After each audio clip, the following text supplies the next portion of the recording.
మంది ఎంపీలను ఇస్తే కేంద్ర మెడలు వంచి నేను ప్రత్యేక హోదాను తీసుకొస్తానని చెప్పి అబద్ధపు మాటలతో అధికారంలోకి వచ్చిన వ్యక్తి జగన్మోహన్ రెడ్డి గారు. మీకు ఈరోజు అవకాశం వస్తుంది. ఛాలెంజ్ చేస్తున్నాను మీకు నిజంగా చిత్తశుద్ధి ఉంటే, ప్రత్యేక హోదా తేవాలని చిత్తశుద్ధి ఉంటే ఇంతకన్నా మంచి అవకాశం ఇంకొకటి రాదు. మీకు చిత్తశుద్ధి, డెడికేషన్, మళ్ళీ చెప్తున్నాను, ఆంధ్రప్రదేశ్ పట్ల, ఆంధ్రప్రదేశ్ ప్రజల పట్ల, మీ పార్టీకి, వైఎస్ఆర్సీపీ పార్టీకి చిత్తశుద్ధి ఉన్నా, రాష్ట్రాన్ని మీరు ప్రేమిస్తున్నా, ఈ రోజున మీ ఒక్క స్టేట్మెంట్తో ప్రత్యేక హోదా, విభజన హామీలు, పోలవరం, విశాఖపట్నం అన్నీ కూడా సాల్వ్ అయిపోతాయి. ఒకే ఒక్క మాట. ఎందుకంటే మీరు ఎన్డీఏలో లేరు.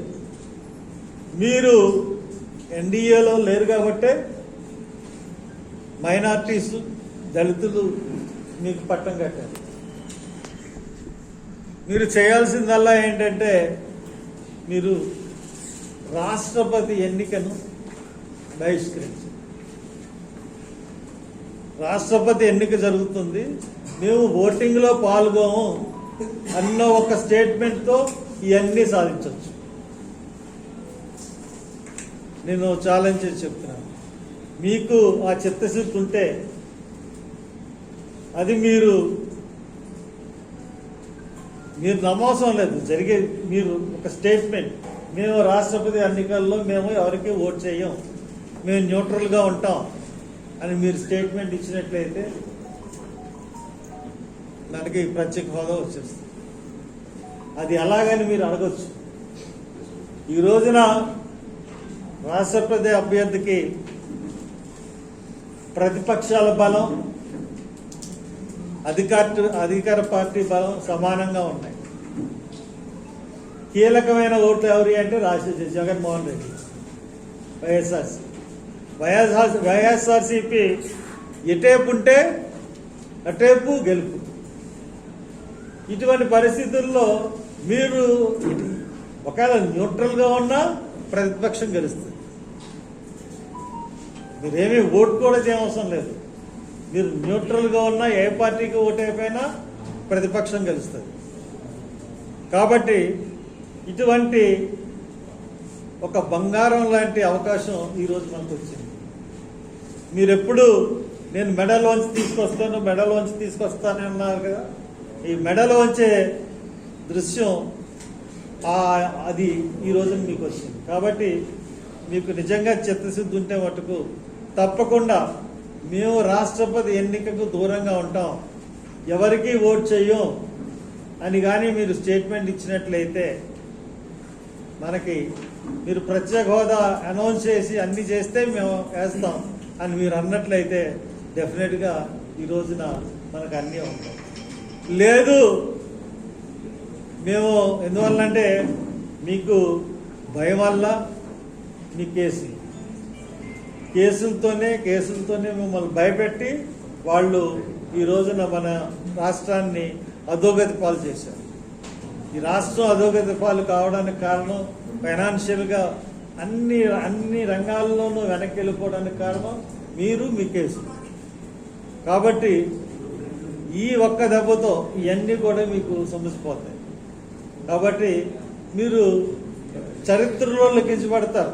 రాష్ట్రపతి ఎన్నికకు జగన్ తీసుకున్న నిర్ణయం వల్ల ప్రతిపక్షాల అభ్యర్థి నెగ్గారు. కాబట్టి జగన్ని ఒక పెద్ద నాయకుడి కింద దేశమంతా చూసే పరిస్థితి కూడా ఉంది. కానీ అది మీరు చిత్తశుద్ధితో మేము ఎలక్షన్ బహిష్కరిస్తామన్నమాట. మీకు ఆ చిత్తశుద్ధి ఉందా? ఆ సవాలుని మీరు స్వీకరించగలరా? మీకు దమ్ము ఉందా దమ్ము లేదా అని నేను ప్రశ్నిస్తున్నాను. నిజంగా మీరు రాయలసీమలో పుట్టి ఇదంతా ఇక్కడ నా పక్కన కూర్చున్న వాళ్ళందరూ రాయలసీమ వాళ్ళు అందరూ ఒక శ్రీరాజు తప్ప నిజంగా రాయలసీమ బిడ్డ అయితే మీకు పౌరుషం ఉంటే మీరు మా యొక్క దమ్ముని మా యొక్క రాజకీయ సవాళ్ళని స్వీకరించి మీరు ఒకవేళ మీరు మా న్యూట్రల్గా ఉన్నా కానీ ప్రతిపక్ష అభ్యర్థిగా కాకుండా అధికార అభ్యర్థి నెగ్గితే నేను శాశ్వతంగా రాజకీయాన్ని కూడా కాబట్టి నేను మీకు సవాల్ విసురుతున్నాను. కాబట్టి ఈ సవాల్ని స్వీకరించే దమ్ముంటే మటుకు మీరు నా సవాల్ని మీరు తప్పకుండా స్వీకరించండి. అండ్ దెన్ సెకండ్ పాయింట్, నిన్న 26 జిల్లాల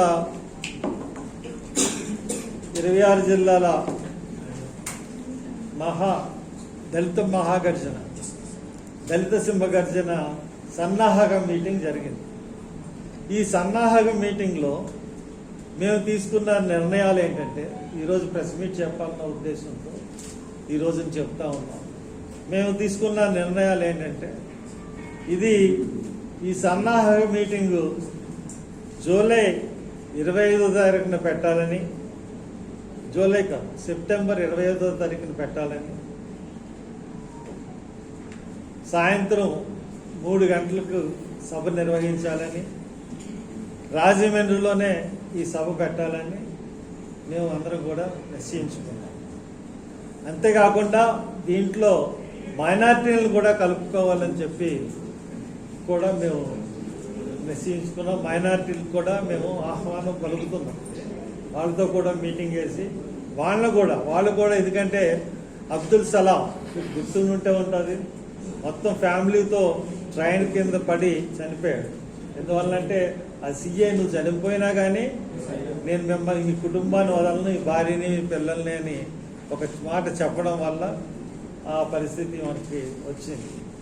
అలాగే మొన్న పొద్దుటూరు వెళ్ళాను, అబ్దుల్ సత్తార్ అని చెప్పి మీ జగన్మోహన్ రెడ్డి గారు ఒక రిలేటివ్ అతని భూమి తీసుకుని కబ్జా చేసి అర్జెంట్ అక్కడికి వెళ్ళిన అతను కూడా 2 అమ్మాయిలు ఫామ్సి 4 కలిసి పురుగుల మందు తాగేశారు. అక్కడికి వెళ్ళాను. అలాగే మన బొమ్మూరులో కూడా అతను పురుగుల మందు తాగేసి జిల్లా ఎస్పీ ఆఫీస్ ముందే తాగేసి అతను చనిపోయే పరిస్థితుల్లో కాకినాడ తీసుకెళ్ళి సుమారు 2 నెలలు ప్రాణంతో ఆయన పోరాటం చేశాడు, బతికాడనుకోండి. ఇలాగా దళితుల మీద జరిగినట్టే మైనార్టీల మీద కూడా చాలా జరిగినాయి. కాబట్టి మైనార్టీలని కూడా కలుపుకోవాలి. మైనార్టీకి రావాల్సిన విధులు కూడా రావట్లేదు ఇప్పుడు. అలాగే ఇక్కడ మాకు ముఖ్యంగా ఇది దళిత సింహగర్జన ముఖ్యంగా ముందుగా పెట్టడానికి కారణం ఏంటంటే, మాకు ఆత్మగౌరవం కావాలి. ఎందువల్లంటే మీరు కానుక దీవెన, మీరేంటి కానుక మాకు, మీ దీవెన ఏంటి? ఈ పేర్లన్నిటి మీద మేము చాలా నిరుత్సాహం పడుతున్నాం. మీరు ఇచ్చే కానుక కాదు, మా డబ్బులే, ప్రభుత్వం డబ్బుల్ని మీరిచ్చే కానుకగా మీరు బిహేవ్ చేయడం అన్నది కరెక్ట్ కాదు. ఎందువల్లంటే ఈ కార్యక్రమాలన్నీ కూడా మీరు రద్దు చేసిన కార్యక్రమాలన్నీ కూడా ఎప్పటి నుంచో 15-20 సంవత్సరాల నుంచి జరుగుతున్న కార్యక్రమాలు, కొత్తగా మీరు పెట్టినవి కాదు. మీరు వచ్చిన తర్వాత ఈ కార్యక్రమాలన్నీ అయితే తీస్తారు. కాబట్టి ఆ 15 కార్యక్రమాలు కూడా రెస్టోర్ చేయాలి. సెప్టెంబర్ మీరు 25 లోపల రెస్టోర్ చేయాలి. అంతేకాకుండా గత 10 సంవత్సరాల నుంచి మీరు పరిపాలించింది 7 సంవత్సరాలు, 8 సంవత్సరాలు.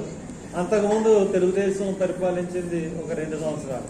ఈ 10 సంవత్సరాలు పరిపాలించిన ప్రభుత్వాలు చేసిన దమనకాండ, అంటే ముఖ్యంగా ఎస్సీల పట్ల చేసిన దమనకాండ మీద ఒక ఎంక్వైరీ కమిషన్ అయింది. 10 సంవత్సరాలు ఒక సీనియర్ ఐఏఎస్ ఆఫీసర్తో మీరు ఒక న్యాయం కమిషన్ ఇస్తే సీనియర్ ఐఏఎస్తో కానీ లేకపోతే రిటైర్డ్ జడ్జితో కానీ వేస్తే మీకు వాస్తవాలు బయటపడతాయి.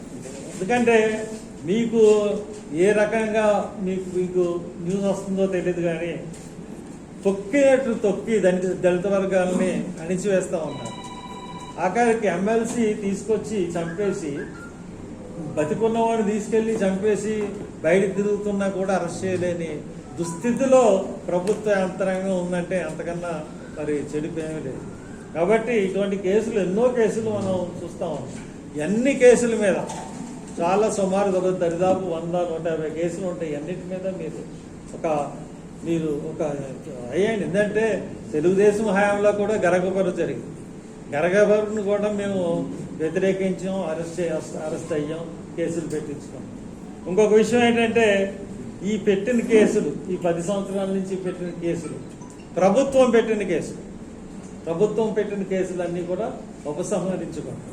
ఉపసంహరించుకొని మీరు కాపుల విషయంలో అక్కడ ట్రైన్ తగలనడినప్పుడు అక్కడ ఉన్న కేసులన్నింటినీ కూడా మీరు విత్డ్రా చేసుకున్నారు.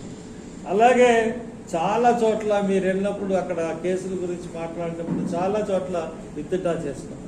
ఒక ఎస్సీల విషయంలో ఒక ఉదాహరణ చెప్తాను. నేను గుమ్మిలేరులో అంబేద్కర్ విగ్రహం పెట్టినప్పుడు ఓటింగ్ చార్ట్ చూసేసి 160 మందిని ఆ కేసులో బుక్ చేశారు. దాంట్లో చనిపోయిన వాళ్ళు కూడా ఉన్నారు. బుక్ చేసిన తర్వాత ఈ 160 మందిని ఎమ్మెల్యే కోర్టుకి వెళ్ళాలంటే మీ 120 మంది వెళ్ళడం అన్నది చాలా చాలా కష్టతరమైన పని. పైగా దాంట్లో చాలా మందిని కూడా లేనోళ్ళని, కువైట్లో ఫారెన్లో ఉంటున్న వాళ్ళని కూడా మరి రాసేసారు. కాబట్టి ఇటువంటి కేసుల్ని మీరు ఒకసారి కూలంకుషంగా చర్చించి ఒక సమీక్ష జరిపించి ఈ కేసులన్నింటినీ కూడా ఎత్తివేయాలని మేము మిమ్మల్ని కోరుతా ఉన్నాం. కాబట్టి అంతేకాకుండా ఈ మా డిమాండ్లు, ఈ మా దళిత సింహ పరిచయం యొక్క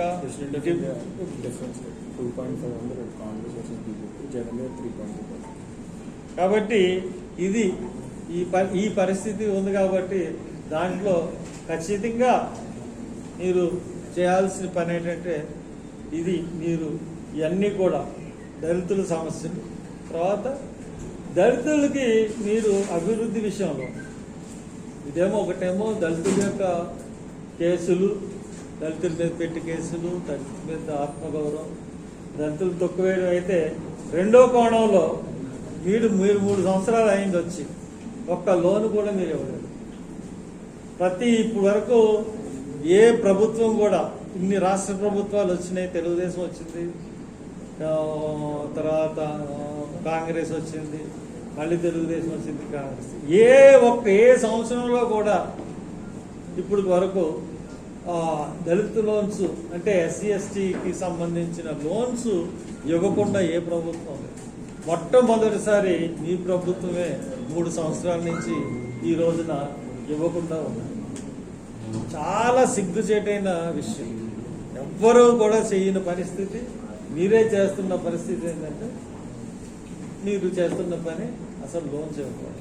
మాకే కాదు, మైనార్టీలకు లోన్స్ ఇవ్వట్లేదు, కాపులకు లోన్స్ ఇవ్వట్లేదు, బీసీలకు లోన్స్ ఇవ్వట్లేదు, కార్పొరేషన్ మట్టుకు చాలా ఎక్కువగా పెట్టారు. కానీ ఈ లోన్స్ విషయంలో మీరు అసలు ఎటువంటి పరిస్థితుల్లోనూ మీరు ఈ లోన్స్ విషయం ఇవ్వట్లేదు. అంతేకాకుండా ఇళ్ల స్థలాలు ఇవన్నీ కూడా దాంట్లోనే వస్తాయి. ఈ లోన్స్ విషయం ఆర్థికంగా ఆదుకోవడానికి మీరు ఇవ్వట్లేదు. ఇళ్ల స్థలాలు, తర్వాత కట్టిన ఇళ్ళు విషయంలో కూడా మీరు 60% ఎస్సీలకు ఇవ్వాలని ఉన్నా కానీ అసలు 1% కూడా ఎవరికి ఇవ్వకపోతే కట్టిన ఇళ్ళు వృధాగా ఉండిపోయే పరిస్థితి. కాబట్టి ఇది దీనిలో పడే పరిస్థితి. ఇప్పుడు రాష్ట్రపతి గురించి నేను ఎందుకు అంత క్లియర్గా చెప్తున్నానంటే, ఇప్పుడు నాకు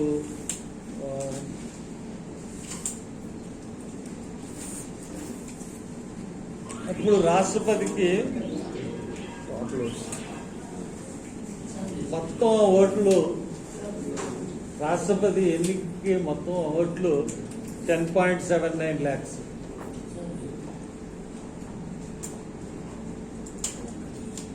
బీజేపీకి 5.26 ఓట్లు ఉన్నాయి.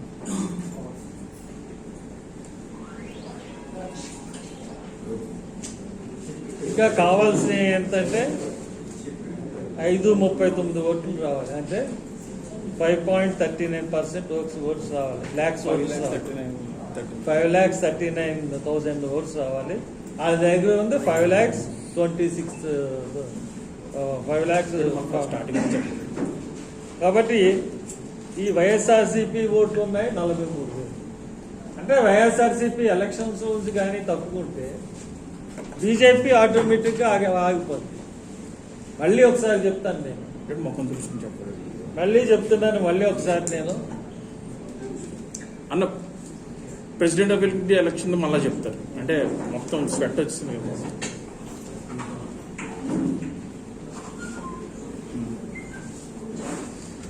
ప్రెసిడెంట్ ఆఫ్ ఇండియా ఎలక్షన్స్లో నేను జగన్ గారిని కోరుతున్నది ఏంటంటే, మళ్ళీ చాలా క్లియర్గా చెప్తా ఉన్నా, మీరు కానీ మీకు కానీ రాష్ట్ర ప్రజల పట్ల కానీ విశ్వాసం ఉన్నా, రాష్ట్ర ప్రజల పట్ల ప్రేమ ఉన్నా, కేంద్ర మెడలు వంచి ప్రత్యేక హోదా తీసుకొస్తానన్న మాట మీద నిలబడగలిగి ఉన్న ఈ రోజున అటువంటి అవకాశం మీకు వచ్చింది. మీరు బంగారం లాంటి అవకాశం వచ్చింది. అది ఏ రూపంలో వచ్చిందంటే ప్రెసిడెంట్ ఆఫ్ ఇండియా ఎలక్షన్ రూపంలో వచ్చింది. మీరు కానీ ఎన్డీఏ ప్రభుత్వానికి మీరు సపోర్ట్ చేయకుండా మీరు న్యూట్రల్గా ఉంటే రాష్ట్రపతి అభ్యర్థి ఓడిపోతాడు. దానికి కారణం ఏంటంటే